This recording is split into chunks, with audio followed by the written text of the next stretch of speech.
Hello, എല്ലാവരും സുഖമായിരിക്കുന്നോ? നമുക്കിന്ന് വളരെ ഹെൽത്തിയായി നമ്മുടെ വീട്ടിലെ എപ്പോഴും ഇൻഗ്രീഡിയൻസ് വെച്ചിട്ട് നല്ല ഹെൽത്തി ആയിട്ടുള്ള ഒരു ഡ്രിങ്ക് തയ്യാറാക്കാം.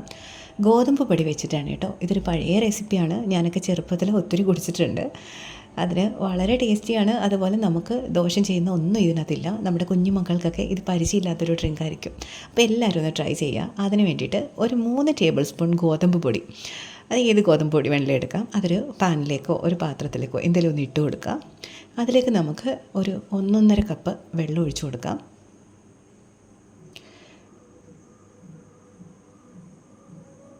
എന്നിട്ടിത് കട്ടകളൊന്നും ഇല്ലാതെ നമുക്കിതൊന്ന് നന്നായിട്ട് ഇളക്കിയെടുക്കാം. കട്ടകളൊന്നും ഇല്ലാതിരിക്കാൻ വളരെയധികം ശ്രദ്ധിക്കണം കേട്ടോ. അല്ലെങ്കിൽ ഇത് നമ്മൾ കുറുക്കിയെടുക്കണം കുറച്ച്. അപ്പോൾ ഇത് പെട്ടെന്ന് അവിടെ ഇവിടെയും വേവാതെ കിടക്കും. അതുകൊണ്ട് ലംസ് ഒന്നും ഇല്ലാതെ നന്നായിട്ട് ഇളക്കിയെടുക്കുക. അന്നേരം ഒരു വിസ്ക് വെച്ചിട്ട് നന്നായിട്ടൊന്ന് ഇളക്കി കട്ടകളൊന്നും ഇല്ലെന്ന് ഉറപ്പ് വരുത്തുക. അതിനുശേഷം നമുക്കിതിലേക്ക് കുറച്ചുകൂടെ വെള്ളം ഒഴിച്ച് കൊടുക്കണം. ഇനിയിപ്പോൾ കട്ടകളൊന്നും ഇല്ലാതെ തന്നെ കിട്ടിയിട്ടുണ്ട്.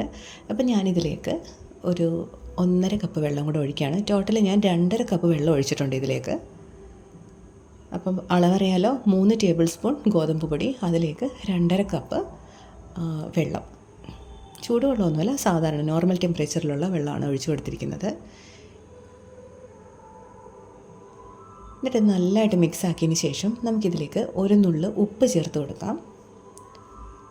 ഈ ടേസ്റ്റൊക്കെ ഒന്ന് ബാലൻസ് ചെയ്യാൻ വേണ്ടിയിട്ടാണ് കേട്ടോ ഈ ഉപ്പ് ചേർത്ത് കൊടുക്കുന്നത്.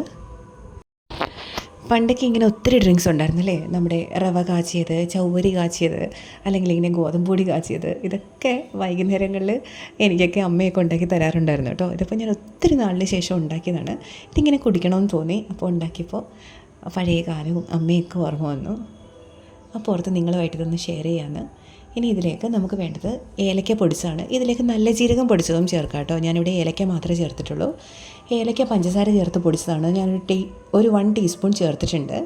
എന്നിട്ട് അതോടെ ചേർത്ത് നന്നായിട്ടൊന്ന് ഇളക്കി ഇതൊന്ന് കുറുക്കിയെടുക്കുക. ഇത് ഓരോരുത്തരുടെ ഇഷ്ടമാണ് കേട്ടോ, ഇത് എത്ര തിക്നെസ് വേണം എന്നുള്ളത്. എനിക്കിത് ഒത്തിരി തിക്കായിട്ടിരിക്കാതെ ഒരല്പം ലൂസായിട്ടിരിക്കുന്നതാണ് എനിക്കിഷ്ടം. അപ്പോൾ അതിലേക്ക് നമുക്ക് മധുരത്തിന് ആവശ്യമായിട്ടുള്ള 1/2 കപ്പ് ശർക്കര പാനിയും കൂടി ചേർത്ത് കൊടുത്തിട്ടുണ്ട്. മധുരം ഓരോരുത്തരുടെ ഇഷ്ടത്തിനനുസരിച്ച് ചേർക്കുക. ഞാനിവിടെ ഏകദേശം 1/2 കപ്പ് ശർക്കര 1/2 കപ്പ് വെള്ളത്തിൽ മിക്സാക്കിയതാണ്. മിക്സാക്കിയതല്ല, നമ്മുടെ പാനിയാക്കിയതാണ്. അത് നിങ്ങളുടെ ഇഷ്ടത്തിനനുസരിച്ച് കൂടുകയോ കുറയ്ക്കുകയോ ചെയ്യാം. ശർക്കരയ്ക്ക് പകരമായിട്ട് പനങ്കൽക്കണ്ടം വേണമെങ്കിൽ ചേർക്കാം. പഞ്ചസാരയാണെങ്കിൽ പഞ്ചസാര ചേർക്കാം, ഓരോരുത്തരുടെ ഇഷ്ടം. എന്നിട്ടിത് ഇളക്കി കൊടുത്തോണ്ടേയിരിക്കുക കേട്ടോ. ഇത് കുറുകി വരുന്നവരെ നന്നായി ഇളക്കി കൊടുക്കണം, അല്ലെങ്കിൽ കട്ട പിടിക്കും. അപ്പോൾ നമുക്ക് ഈ ഡ്രിങ്കിൻ്റെ നല്ലൊരു കൺസിസ്റ്റൻസിയിൽ കിട്ടത്തില്ല. അവിടെ ഇവിടെയും കട്ടയൊക്കെ ആയിട്ടിരിക്കും. അപ്പോൾ ഇത് ഇളക്കി കൊടുത്തോണ്ടേയിരിക്കുക. ഇത് നമ്മൾക്ക് ഇഷ്ടമായിട്ടുള്ള കൺസിസ്റ്റൻസിയിൽ കുറുകി വരുന്നവരെ ഇളക്കി കൊടുക്കുക. ചില ആളുകൾക്ക് ഇത് ഇച്ചിരി കട്ടിയിൽ ഇങ്ങനെ കോരി കുടിക്കാൻ ഇഷ്ടമായിരിക്കും. ചിലവർക്കിത് ഒരു ഡ്രിങ്ക് പോലെ കുടിക്കാനായിട്ടായിരിക്കും. എനിക്ക് അങ്ങനെ കുടിക്കാനാണ് ഇഷ്ടം. അപ്പോൾ ആ ഒരു കൺസിസ്റ്റൻസി വരെ മാത്രമേ ഞാനിത് തിളപ്പിച്ചെടുത്തിട്ടുള്ളൂ. അപ്പോൾ അത് ശ്രദ്ധിക്കുക. ഇതിപ്പോൾ എനിക്ക് ആവശ്യമായിട്ടുള്ള ഒരു തിക്നെസ്സിൽ എത്തിയിട്ടുണ്ട്. ഞാനിതിലേക്ക് 1/2 കപ്പ് തേങ്ങ ചിരകിയത് ചേർത്ത് കൊടുക്കുകയാണ്. ഇതിലേക്ക് നിങ്ങൾക്ക് വേണമെങ്കിൽ പാല് ചേർക്കാം, അല്ലെങ്കിൽ നിങ്ങൾക്ക് തേങ്ങാപ്പാൽ ചേർക്കാം, ഏത് വേണമെങ്കിലും ചേർക്കാം. ഇതിപ്പോൾ ഞാനിതിലേക്ക് പാലൊന്നും ചേർക്കുന്നില്ല ഇതിലേക്ക്, കാരണം അമ്മയൊക്കെ ഇങ്ങനെയായിരുന്നു ഉണ്ടാക്കുന്നത്. അപ്പോൾ ഞാനും അങ്ങനെ തന്നെ ആ തനത് ടേസ്റ്റിൽ തന്നെയാണ് ഉണ്ടാക്കിയിരിക്കുന്നത്. അപ്പോൾ ഈ തേങ്ങയും കൂടി ചേർത്ത് ഒന്നുകൂടി ഇളക്കി കൊടുക്കാം. ഇനിയിപ്പോൾ നമുക്ക് ഇങ്ങനെ തന്നെ കുടിക്കാം കേട്ടോ. ഇത് ചൂടായിട്ടോ തണുപ്പിച്ചോ കുടിക്കാം. ഇതിപ്പോൾ ഒരു ചുമ്മാ രസത്തിന് ഞാൻ കുറച്ച് നട്ട്സും കൂടി ഇതിലേക്ക് വറുത്തിടുന്നുണ്ട്. അത് തീർത്തും ഓപ്ഷണലാണ്, നിങ്ങൾക്ക് ഇഷ്ടമാണെങ്കിൽ മാത്രം ചേർത്താൽ മതി. ഞാനിപ്പോൾ ഇതിലേക്ക് 1 ടീസ്പൂൺ നെയ്യിലേക്ക് കുറച്ച് കിസ്മിസും ബദാമായിരുന്നു എൻ്റെ കയ്യിലുണ്ടായിരുന്ന, ബദാമും കൂടി ചേർക്കുന്നുണ്ട്. അത് നിങ്ങളുടെ കയ്യിലുള്ള ഏത് നട്ട്സ് വേണമെങ്കിലും ചേർക്കാം കേട്ടോ. ഇപ്പോൾ അതില്ലേലും ഒരു പ്രശ്നമില്ല. അതിൻ്റെ അകത്ത് നെയ്യൊന്നും ചേർക്കേണ്ട ആവശ്യമില്ല. നല്ല ടേസ്റ്റിയാണ്. നമ്മുടെ വീട്ടിൽ നമുക്ക് എപ്പോൾ വേണമെങ്കിലും കുടിക്കണം എന്ന് തോന്നുകയാണെങ്കിൽ നമ്മുടെ വയറും മനസ്സും നിറയ്ക്കുന്ന നല്ലൊരു ഡ്രിങ്കാണ്. അപ്പോൾ എല്ലാവരും ട്രൈ ചെയ്ത് നോക്കിയിട്ട് ഫീഡ്ബാക്ക്സ് അറിയിക്കുക. നമ്മുടെ ചാനൽ ഇഷ്ടപ്പെടുകയാണെങ്കിൽ എല്ലാവരും ഒന്ന് ചാനൽ സബ്സ്ക്രൈബ് ചെയ്യണം കേട്ടോ. അതുപോലെ ഫ്രണ്ട്സിനും ഫാമിലിക്കും ഒക്കെ ഷെയർ ചെയ്ത് കൊടുക്കുക. നിങ്ങളുടെ സപ്പോർട്ട് തീർച്ചയായിട്ടും വേണം. നമ്മളൊരു ചെറിയ ചാനലാണ്, അതൊരു തുടക്കക്കാരിയല്ലേ. അപ്പോൾ നിങ്ങളുടെ സപ്പോർട്ടില്ലാതെ നമ്മളെങ്ങനെ മുന്നോട്ട് പോകാനാണ്. ഇതിപ്പോൾ നമ്മുടെ റെസിപ്പി കംപ്ലീറ്റ് ആയിട്ടുണ്ട്. ഇനി നമുക്കിത് ബൗളിലോ അല്ലെങ്കിൽ ഗ്ലാസ്സിലോ ഒഴിച്ച് കൊടുക്കാം. ഞാൻ പറഞ്ഞല്ലോ, ഞാനൊരു ഇച്ചിരി തിന്നായിട്ടുള്ള ഒരു കൺസിസ്റ്റൻസിയിലാണ് എടുത്തിരിക്കുന്നത്. അപ്പോൾ ഞാനിപ്പം ഗ്ലാസ്സിൽ ഒഴിച്ചാണ് കുടിക്കാൻ പോകുന്നത്. ഞാൻ കാണിച്ചു തരാം കേട്ടോ. ഇത് തണുപ്പിച്ചോ ചൂടോടെ കുടിക്കാം. എനിക്ക് ചൂടോടെ കുടിക്കാനാണ് ഇഷ്ടം. പണ്ട് മുതലേ വീട്ടിലുണ്ടാക്കുമ്പോൾ ഞാൻ ചൂടോട് കൂടിയാണ് കുടിച്ചിരുന്നത്. ചിലവർക്കെങ്കിലും തണുപ്പിച്ച് കുടിക്കുന്നതായിരിക്കും ഇഷ്ടം. അപ്പോൾ നിങ്ങളുടെ ഇഷ്ടത്തിനനുസരിച്ച് സെർവ് ചെയ്യാം. അപ്പോൾ ഞാനിപ്പോൾ കാണിച്ചു തരാം. ഇത് ഫിനിഷ് ആയിട്ടുണ്ട്. ഇത് തണുത്ത് കഴിയുമ്പോൾ കുറച്ചുകൂടെ ഒന്ന് തിക്കാവും കേട്ടോ.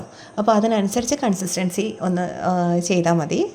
ഇപ്പം കുറച്ച് ഭയങ്കര തിക്കായി പോവുകയാണെങ്കിൽ അത് നമ്മൾ തണുത്ത് കഴിയുമ്പോൾ ഒന്നുകൂടെ തിക്കാകുമ്പോൾ അത് ഭയങ്കര ഒരു ഐസ്ക്രീം പോലെയൊക്കെ ആയിപ്പോവും. അപ്പോൾ അതിനനുസരിച്ച് ചെയ്യാം കേട്ടോ. ഇതിപ്പം ഗ്ലാസ്സിലേക്ക് ഒഴിച്ചു കൊടുക്കുകയാണ്. എന്നിട്ട് ഞാൻ ഡെക്കറേറ്റ് ചെയ്യാൻ വേണ്ടി ഒരു ഇച്ചിരി നട്ട്സ് മാറ്റി വെച്ചിട്ടുണ്ടായിരുന്നു. അതോടെ നമുക്ക് മുകളിലോട്ടൊന്ന് വെച്ച് കൊടുക്കാം. നല്ല മണമൊക്കെയാണ് കേട്ടോ. നമ്മുടെ പായസത്തിൻ്റെയൊക്കെ ഒരു മണമാണ്. പിന്നെ ഇതിലേക്ക് നമുക്ക് എന്തെങ്കിലും ഇപ്പം നമുക്ക് കടിക്കാനായിട്ട് എന്തെങ്കിലും വേണമെന്ന് തോന്നുകയാണ്, ഒരു ബൈറ്റ് വേണമെന്ന് തോന്നുകയാണെങ്കിൽ ഈ നട്ട്സ് ഇടുന്നതുകൊണ്ട് തന്നെ മതിയാവും. അല്ലെങ്കിൽ നമുക്ക് ചൗവരി വേണമെങ്കിൽ ചേർക്കാം. അതിൻ്റെ ഒന്നും ആവശ്യമൊന്നുമില്ല, ഇങ്ങനെ തന്നെ ഇത് നല്ല രുചിയാണ്. അപ്പോൾ എല്ലാവരും ട്രൈ ചെയ്ത് നോക്കണം കേട്ടോ.